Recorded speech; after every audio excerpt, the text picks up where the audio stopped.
Maria Cristina Street, Sampaloc. Para sa iba, ordinaryong kalsada lang ito. Pero para sa mga batang ito, dito sila lumalaki, natututo, at nangangarap.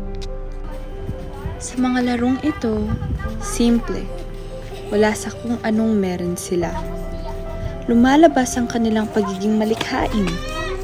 Wala man silang masyado, natututunan nilang maging masaya. Akala ko dati, pupunta lang ako para magdokumento.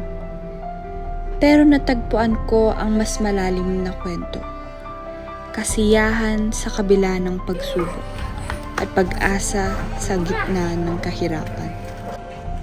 Anong pangalan nyo? Coco, Peter, Liam, Anong gusto nyo paglaki? Police, Crack, Attorney. Bakit? Gusto namin po.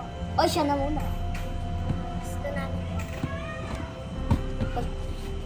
May goal ba kayo? Ikaw, Coco, bakit gusto mo maging pulis? Gusto ko po ulit yung mga kanina. Ikaw naman, bakit, ano sabi mo kanina? Crack. Truck? Bakit truck? Gagay po ako. Wow! Ikaw naman, Liam, bakit attorney? Pagiganti ko po si Miriam dito. Bakit may sama ka ng loob sa kanya? Wala lang po.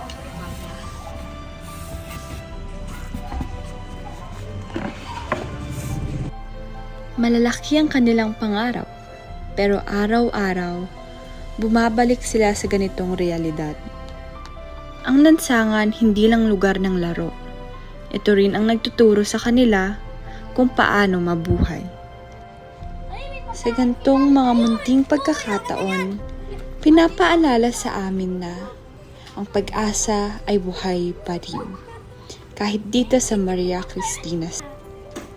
Tinuturuan nila tayong ang tibay ay hindi lang tungkol sa pagharap sa hirap, kundi sa pagtuklas ng saya sa pinakapayak na paraan. Ang mga batang ito ay karapat-dapat sa higit pa sa ibinibigay ng lansangan. Karapat-dapat silang abutin ang kanilang mga pangarap. Kung minsan, nakakapagtaka.